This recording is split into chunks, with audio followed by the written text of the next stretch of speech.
Sed todas y todos bienvenidos a un nuevo vídeo del canal de YouTube del Estadio Johan. En esta ocasión me he querido juntar con Alejandro Mendo para que ponga un poquito de ánimo en la parroquia culé en este debut del Fútbol Club Barcelona en la UEFA Europa League.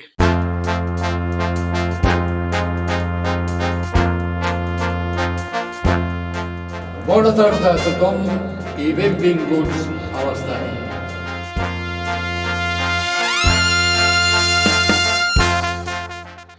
Bueno, pues ya estamos aquí con Alejandro Mendo. Alejandro, un placer tenerte por aquí. Lo mismo te digo y encantado de saludarte, tío. Sí, había ganas ya de volver a juntarnos. Nos juntamos en el canal muy incipiente, que aún no sabíamos maniobrar mucho estas tecnologías, pero ahora ya estamos más cómodos y creo que va a quedar un vídeo bastante chulo. Pues nada, vamos a ir un poquito al grano, Alejandro, que ya sabes que yo me enrollo bastante. Nada, la cuestión es, vamos a hacer una previa un poco diferente. Tú eras el autor de las previas en la web y tus previas no eran canónicas, digamos, ni académicas, es decir, dejabas fluir tus pensamientos. Y hoy haremos un poco eso, más quizá en relación a mis inquietudes, luego centraremos un poquito en, digamos, fútbol, que dicen los entendidos, y vamos a hablar un poco de todo. Y sin ir más lejos, tengo una pedrada, eres el italiano más cercano a un italiano que conozco, básicamente porque no conozco ningún italiano. Y entonces quería preguntarte, fuera de Italia vemos Nápoles, la ciudad de Nápoles, como un territorio futbolísticamente asociado a Maradona y a nivel de su ciudad asociado con la mafia. Supongo que tenemos muchos prejuicios, muchos estereotipos, películas, series que todos nos vienen en la cabeza. Quería preguntarte a ti, ¿cómo ves Nápoles desde dentro? Bueno, ya sabes que desde relativamente dentro, porque Nápoles es como también un mundo aparte dentro de Italia, ¿no? Entonces, estamos más cerca y la percepción país por lo que respecta a Nápoles es una, y todavía otro filtro le aplicas cuando vas al extranjero. Es una ciudad que están intentando en los últimos años, sobre todo, revalorizar a partir sobre todo de los monumentos, de las calles del centro, mantener ese carácter genuino, pero claro, no deja de estar convirtiéndose ya poco a poco en un destino también más turístico. Futbolísticamente, ya sabes que en Italia hay mucha sí, polémica o desigualdad incluso entre norte y sur históricamente, ¿no? Y entonces depende de donde cada uno quiera tirar la línea entre norte y sur. Los de Florencia, por ejemplo, te dirían que ellos ya son sur, que el sur ya empieza ahí. Luego hablaremos, si quieres, de la rivalidad Juve-Fiorentina, muy encendida, ¿no?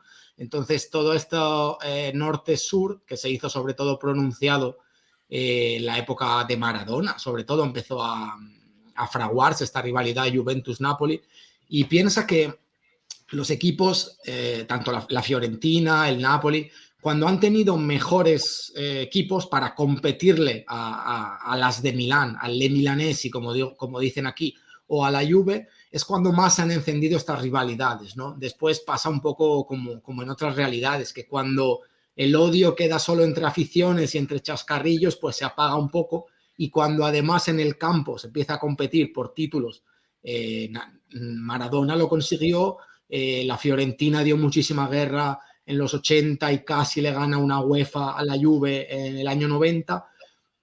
Y ahora vemos un Napoli que hace 2-3 temporadas estuvo de verdad muy cerca de disputarle el título a la Juve. Y digamos que esa rivalidad tan encendida que se quedaba en pitos en el estadio, por favor, que no haya un fichaje entre uno y otro equipo, que ya sabes que es una cosa muy italiana, pues dio un paso más. Hubo un año que con Sarri, que hubo una victoria muy famosa del Nápoles en casa de la Juve, que parecía que de verdad era el momento de ganar el Scudetto, y luego el Nápoles pinchó en las jornadas siguientes. Y este año, volviendo a la actualidad y a la realidad del equipo, la Juve está un poco descolgada, entonces en principio el campeonato está un poco más abierto con Inter y Milan y el Napoli, que se ha reenganchado ahora después de que tuvieran un muy mal año. Si quieres luego comentamos un poco la trayectoria que llevan. Sí, antes de meternos en faena y en conocer un poquito más al Napoli como tal, quería seguir un poco en el hilo que ibas diciendo tú de esta rivalidad.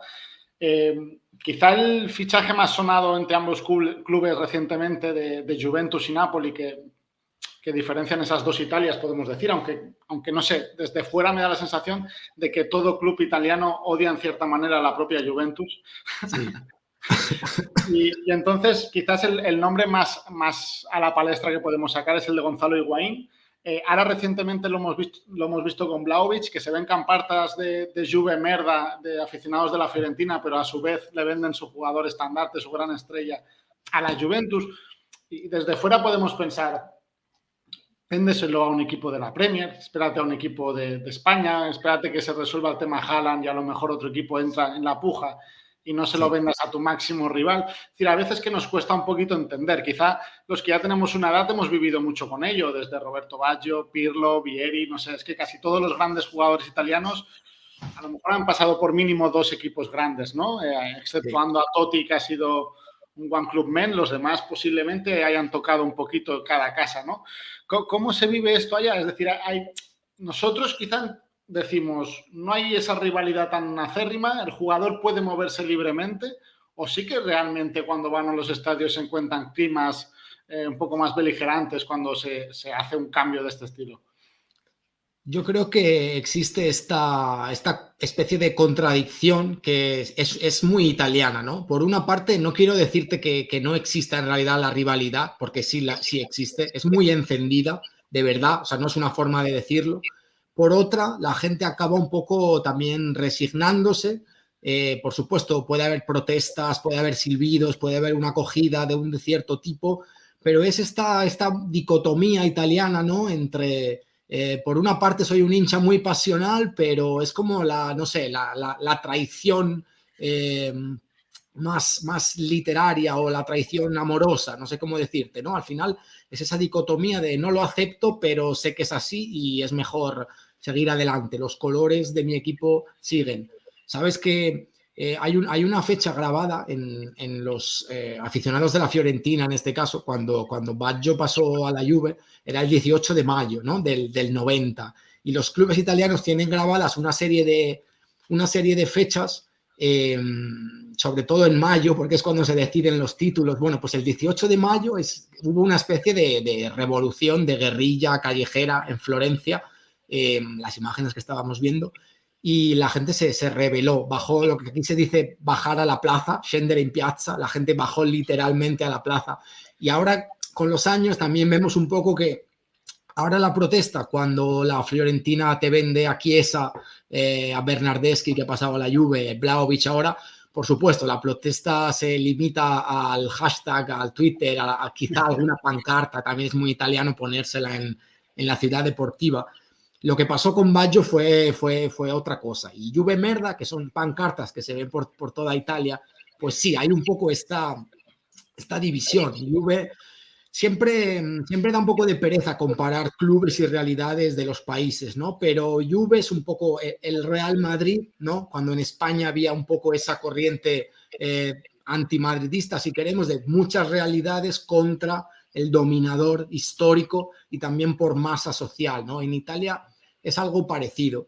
Y después de esto que te decía de norte y sur, otra cosa importante que a veces cuesta un poco entender a quien no esté en Italia, es que en realidad el sur, entendido como varias regiones del sur, está lleno de seguidores de la Juve. Quizá es menos la masa social que tienen en Turín comparada con el Torino. Esto es una cosa que se dice mucho, ¿no? Que la gente de Turín es más del Torino que de la Juve, por supuesto generalizando, pero que en el sur de Italia, en las regiones del sur, Sicilia, Puglia, Campania menos, porque está el Napoli, te vas a encontrar muchísima gente de Milan, Inter y Juve, como es normal, y también mucha de la Juve, ¿no? Entonces, este amor-odio de las aficiones es algo que sorprende mucho. Yo, al haber crecido en España, como tú, como adolescentes, pensábamos, ¿cómo es posible que Vieri, Inzaghi, el mismo Baggio, todos estos cracks, ¿cómo es posible que pasen? A nosotros nos parecía rarísimo que, de hecho, es tan sonado en España cuando un Schuster, un Figo, un Luis Enrique ocupa 2 o 3 de los grandes que de verdad te quedan como ejemplo emblemático. Y aquí en Italia has tenido el ejemplo hasta incluso de Bonucci, este paso último que tuvo un año en el Milan. Y Pirlo, volver, ¿no? Y que le dejaran volver, ¿no? Y le dejan volver y recogen cable, ¿no? Entonces es un poco a lo que te decía al principio, esta dicotomía de sí, es nuestro hasta que se demuestre lo contrario, ¿no? Y es de ellos hasta que se demuestre lo contrario, ¿no?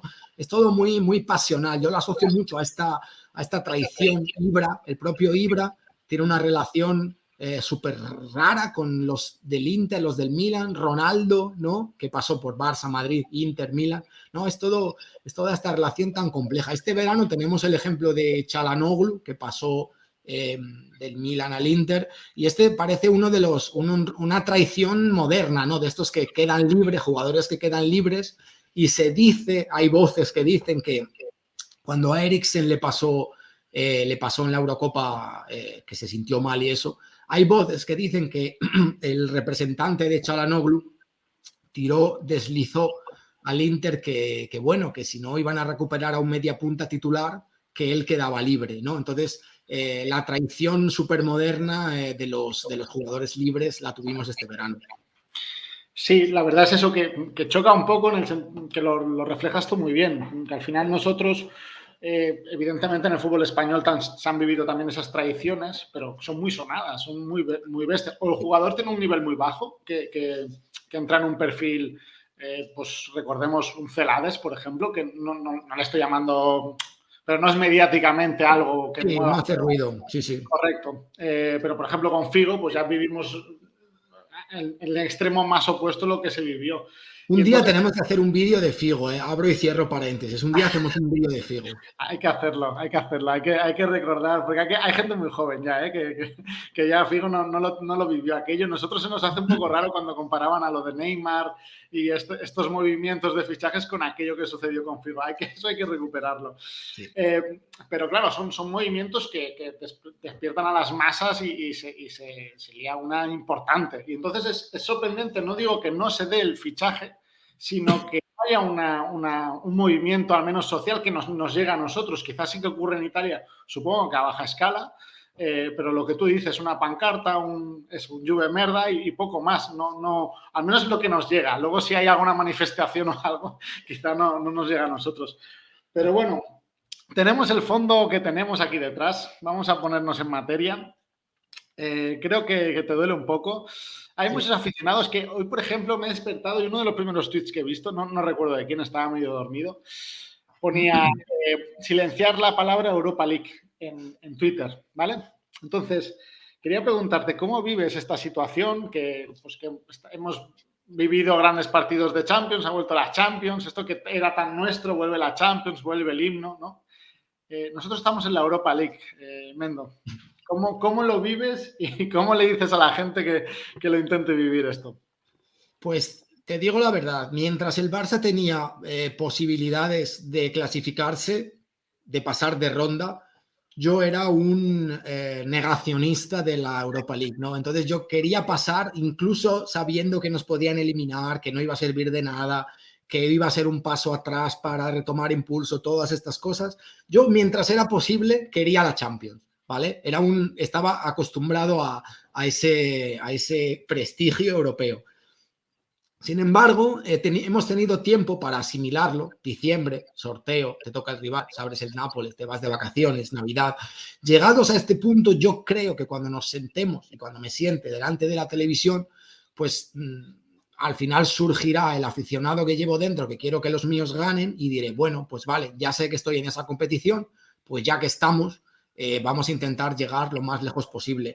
A mí no me acaba de fascinar mucho el tema de añadir un trofeo nuevo, explorar una nueva competición. Todo eso lo pongo un poco entre comillas, ¿no? Entre paréntesis, porque el día de mañana, cuando en una gráfica veamos, ojalá, ya repito, es un poco esta contradicción, cuando en una gráfica veamos el Barcelona ganó la Europa League de 2022, sí, vale, es un título más, o sea, que quiero que lo ganemos, pero también será un poco como, ostras, ¿hasta dónde hubo que descender? Todo esto dicho desde siempre el elitismo de quien quiere la Champions y la ha disfrutado durante tantos años, ¿no?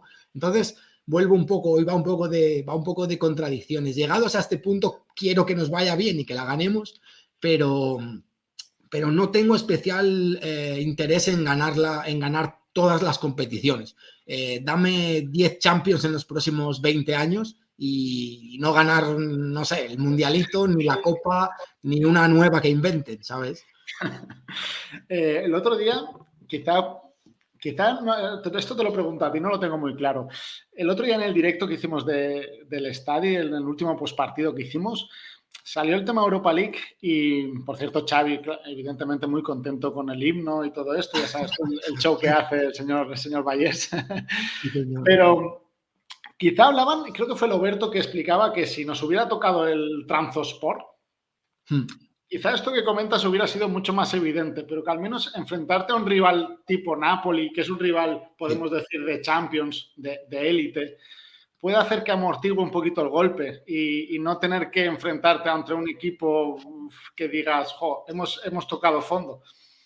Sí, esto pasa a veces. Hay un poco de efecto placebo. Cuando salió el sorteo, el hecho de que nos tocara el Nápoles es como siempre. ¿Qué prefieres? Un rival bueno, pero que sabes que los tuyos van a estar motivados ya desde el sorteo, incluso en el momento del sorteo. Otra cosa interesante siempre de los sorteos de diciembre es que en aquel momento el Napoli parecía, no sé, 1/2 escalones por encima del Barça. Luego el Napoli ha tenido un mal final de año, perdiendo 3 o 4 partidos, descolgándose de la cabeza, estaba como líder. El Barça ha crecido inevitablemente con Xavi, el equipo ha crecido y llegan a la eliminatoria, siempre estas trayectorias que fluctúan un poco desde el sorteo hasta que se cruzan, llegan en un momento bastante parejo, yo diría.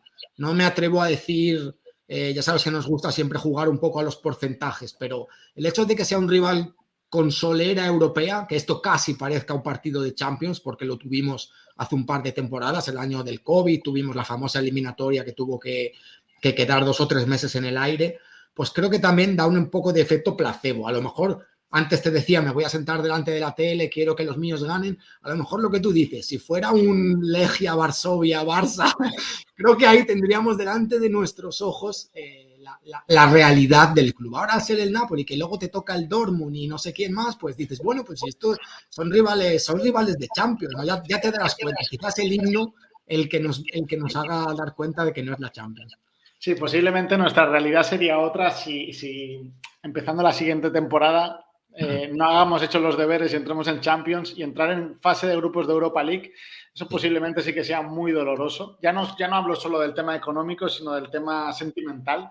El vivir una fase de grupos de Europa League, un equipo como el Barça sí que posiblemente hiciera mucho daño y nos costará mucho de digerir. Antes has nombrado ya un poquito cómo ha vivido el Napoli desde el sorteo hasta la realidad actual suya, pero antes de eso quería comentarte esto. Tú eres un tío que se prodiga en Twitter con el tema modisto, con las camisetas, con el tema estético, botas, peinados, lo que haga falta. Nos gusta que lo hagas y quería, claro, te tengo aquí, es decir, un equipo como el Napoli, que por lo pronto creo que llevan 10 o 11 camisetas las que ha presentado.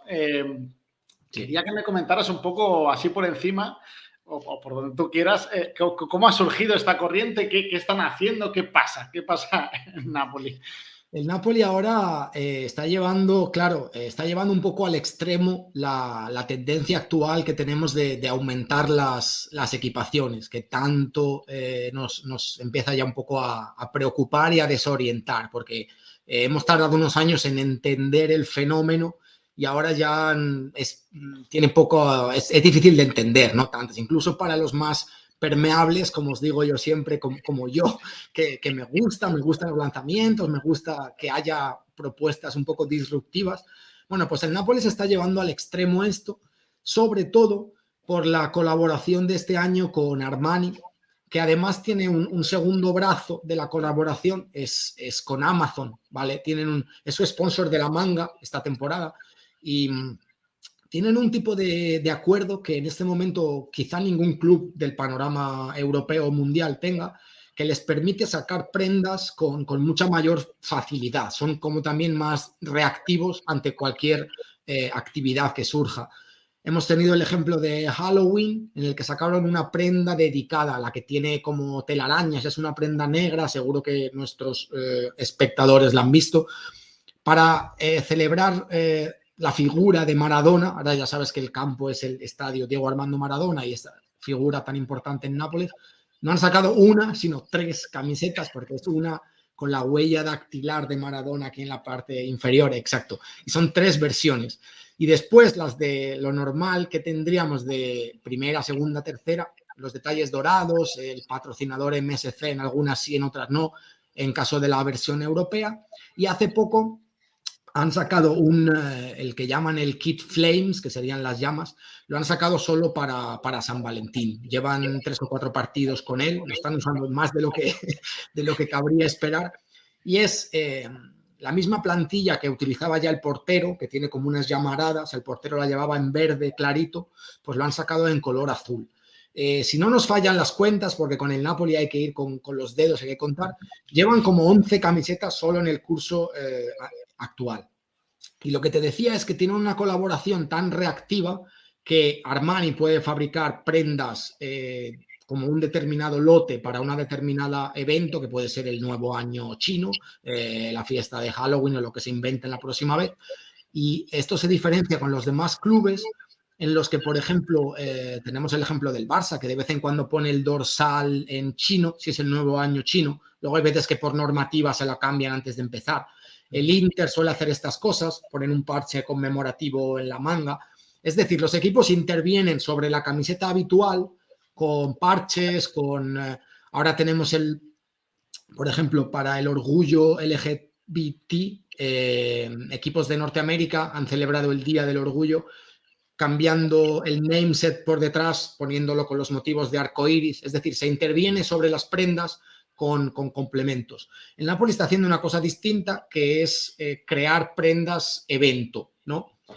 Hay que decir que todas las que sacan, no sé si por números reducidos, acaban sold out, acaban vendiéndolo todo y las están vendiendo a 115, 120, que ya sabes que es algo que siempre, a mí cuando comento temas de camisetas me gusta siempre dedicar un pequeño apartado al precio, porque no es lo mismo decirte, te saco una edición especial que no va a ver el campo o que lo va a ver solo en un partido, te la pongo a 30, 40 euros, vale, como consumidor me puede interesar, puedo entenderlo. Si hablamos de prendas de 115, 120, ya el tema cambia, ¿no? Entonces el Nápoles está liderando, está llevando al extremo esta pasarelización que vemos ahora. Y lo interesante, aunque el fenómeno todavía está por ver, es como otros clubes, y esto te gustará, que sé que tú eres un amante de la tradición, otros clubes, tenemos el ejemplo del Brentford o del Hull City, están haciendo lo contrario, ¿no? Aumentando la vigencia de las prendas, manteniendo la equipación local un año más, en el caso del Brentford, o pasando la segunda equipación al tercer lugar de la temporada siguiente. No sé si el Barça es un buen ejemplo, porque la señera ya sabes que la estamos usando un poco de comodín, porque en Europa no podemos usar los logos iridiscentes, o por motivos de que, por ejemplo, la de este año de la Champions sea demasiado parecida a la local, ¿no? Entonces la señera la tenemos ya hace 3-4 temporadas de comodín. No es el ejemplo exactamente válido, porque no es que por ella se estén dejando de fabricar otras prendas, pero es una especie de brote verde, amarillo en este caso, simbólico, y yo creo que no estaría mal que los clubes, sobre todo hablo de los grandes, que son los que deben dar ejemplo por visibilidad y por relevancia, si una camiseta, una segunda o una tercera, funciona bien entre la masa social o se convierte en icónica, imagínate que este año el Barça gana la Europa League, no puede hacerlo con la morada porque no podemos llevarla, gana la Europa League con la camiseta que este año hemos sacado para la Champions, ¿no? la de los motivos de la ciudad de Barcelona. Se convierte en icónica, este adjetivo que nos gusta usar mucho y abusamos de él. Entonces, estaría bien que un equipo, sobre todo grande o una marca grande, decidiera prolongar esta camiseta una temporada más. Sería un símbolo que le diría al aficionado, vuestra inversión vale el doble. En vez de valer un año, lo que os hayáis gastado, vale 2 temporadas.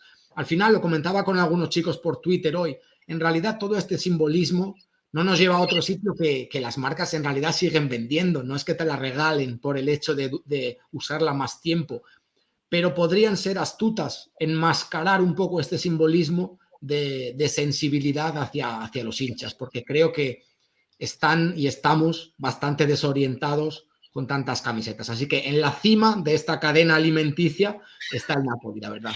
Sí, hemos dicho que tenemos que hacer un vídeo sobre Figo, hay que hacer otro vídeo sobre el movimiento más moderno, el movimiento más clásico en relación a camisetas, que ahí tenemos nosotros un buen debate casi a menudo que sale cualquier corriente. Te voy a decir una cosa, yo siempre te veo como este hombre, rodeado de espadas, ¿vale?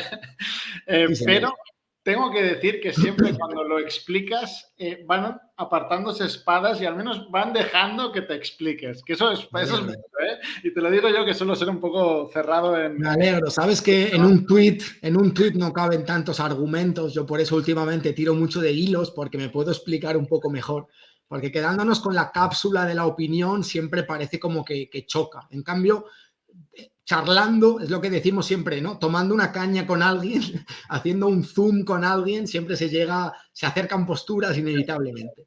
Sí, pero eres una de esas personas que hace bajar la espada. Al menos vamos a escucharle, ¿no? Antes de dictar un veredicto, vamos a escucharle. Nada, según Edu Boada, a partir de los 18 minutos, tú que no eres muy pródigo por YouTube, a partir de 18 o 20 minutos nos dejan de ver. Entonces ya hemos hablado de lo importante, que son de esas cosas que nosotros necesitamos para afrontar los partidos. Y ahora vamos con lo que sería el fútbol, ¿no? que se dice muy a menudo.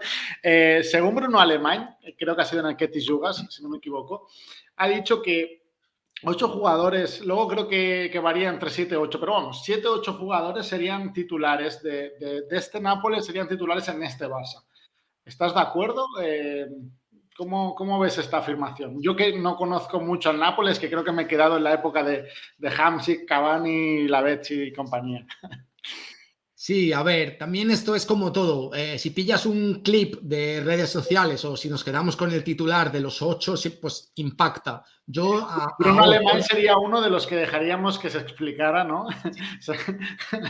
Sí. He estado antes viendo la charla, no voy a decir íntegra porque vemos clips de redes sociales, lo mismo, para intentar contextualizar un poco. Quizá los 8 o los 7, porque luego recapitulando creo que salía alguno menos.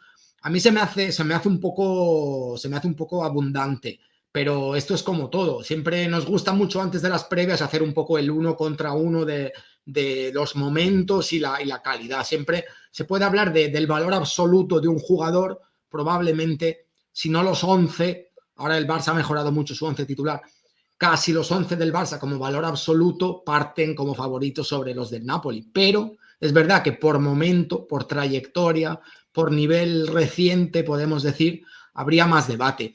Yo del Napoli, Koulibaly, seguro de la defensa, creo que tendría sitio en el Barça. Ahora voy a hacer eso tan típico de no mojarme por quién, no sé si por Piqué como relevo, ¿vale? Como líder.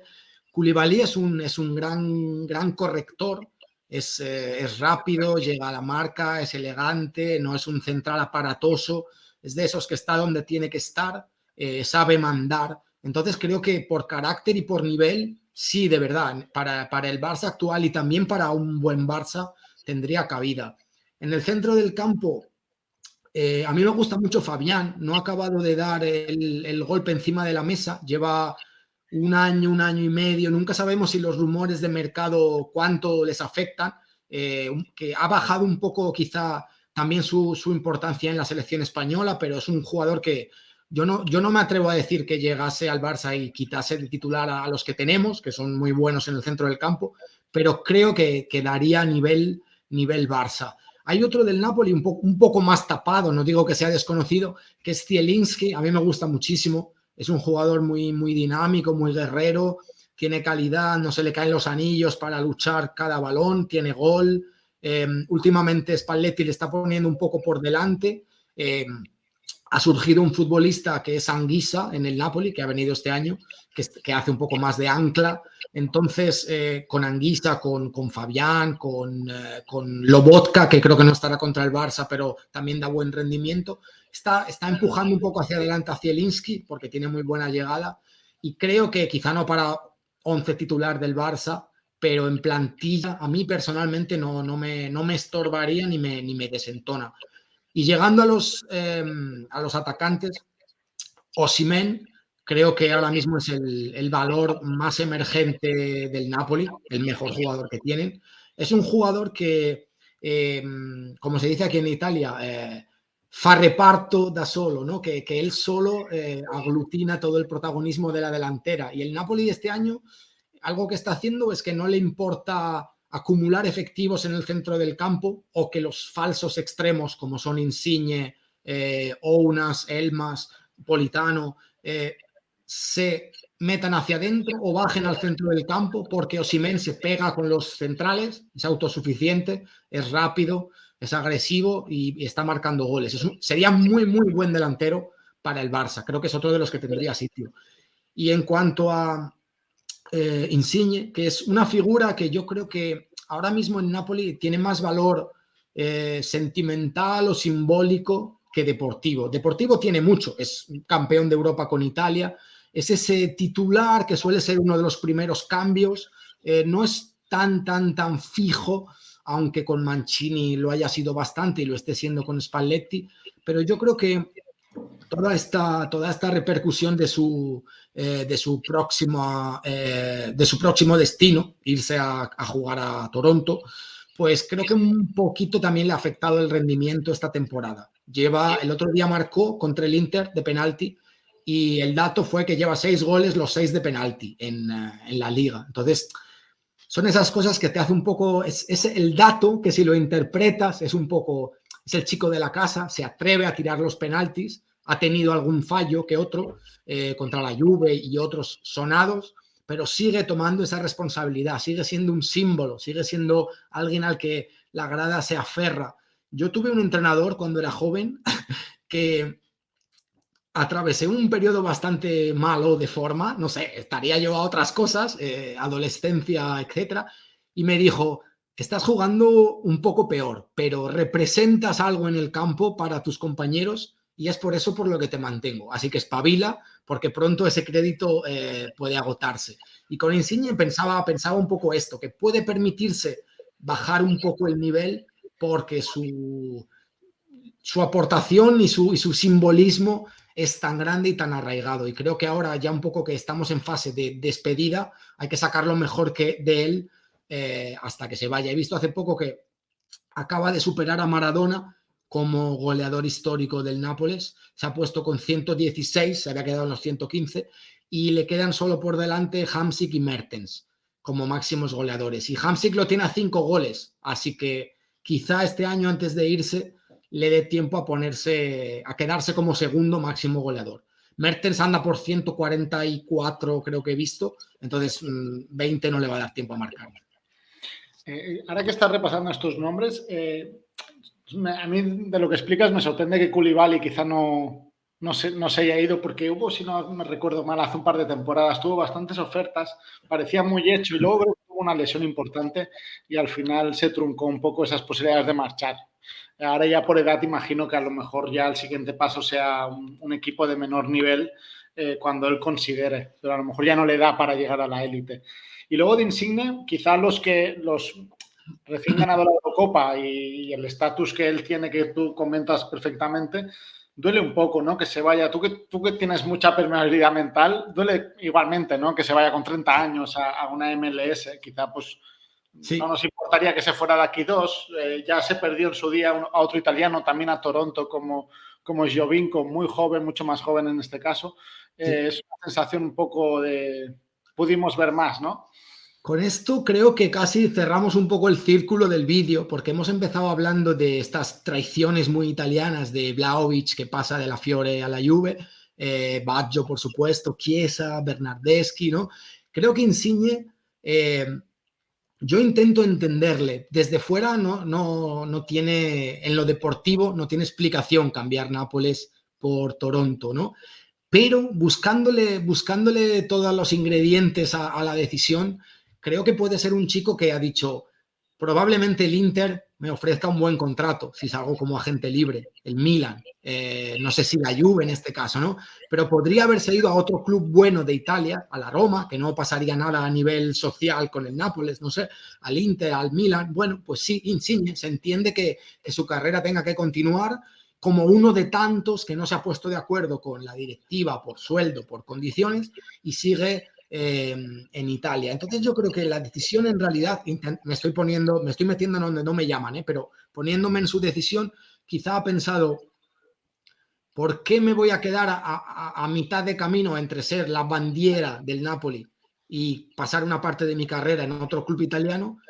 Ya que me pongo a irme de mi casa, no me he puesto de acuerdo con las condiciones, quiero cambiar, me voy donde me pagan 4 veces más o lo que sea, a Toronto, me ponen casa, helicóptero y me cuadruplican la ficha, estoy 3, 4, 5 años, mi familia está absolutamente, tiene la vida absolutamente resuelta, pero yo no he manchado, por así decirlo, mi palmarés yendo a otro sitio de Italia. Entonces, yo entiendo que por ahí pueden ir los tiros, que también es respetable, por supuesto, como quien se va a cualquier liga del mundo.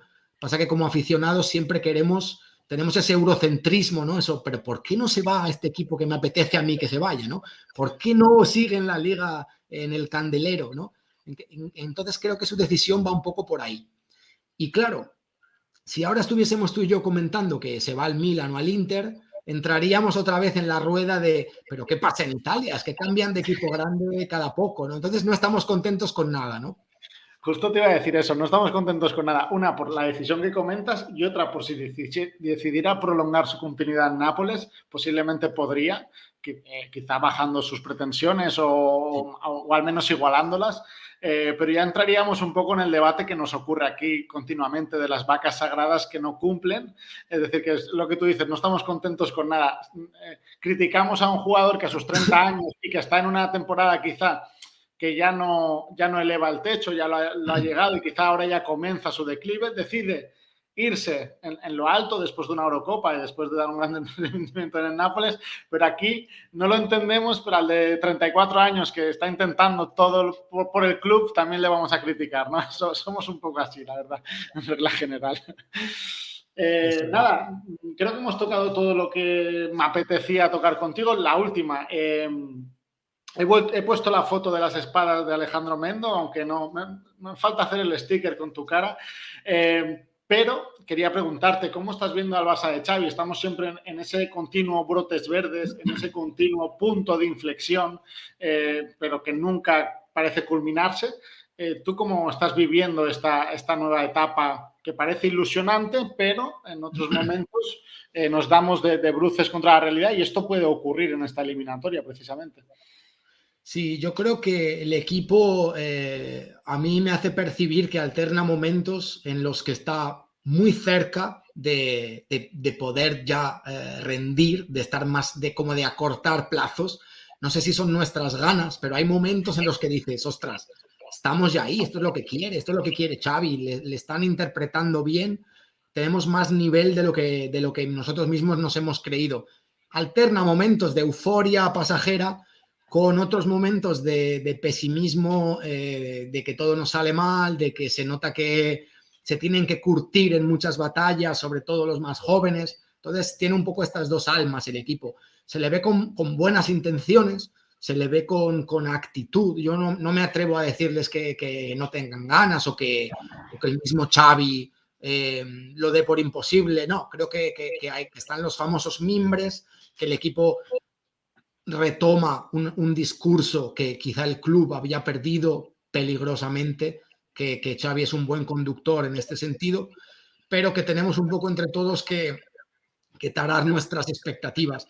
El partido contra el Atlético, por ejemplo, que fue bastante emblemático, tuvo dos partes, ¿no?, muy diferenciadas. Una en la que el equipo propuso y además jugó bien, intenso, propuso, atacó, marcó goles, se repuso de un gol en contra, siguió atacando, el estadio parecía que conectaba, con otra segunda parte en la que tuvo que gestionar que un equipazo, venido a menos esta temporada, pero un equipazo curtido en 1000 batallas, ellos sí, el Atlético, te marque un gol y se cree esa sensación que parecía casi que te habían empatado y remontado y estaban a 2 goles de distancia, ¿no? Entonces esas dos partes del partido contra el Atlético, creo que en realidad la más sorprendente y la más necesaria para el Barça fue la segunda parte, ¿no? El arte de saber gestionar, porque habrá siempre momentos en los que te toque remar y gestionar. Creo que esa es la parte, aunque parezca un poco contradictorio, en la que más tiene que trabajar el Barça. La del discurso con el balón y las buenas intenciones, por supuesto.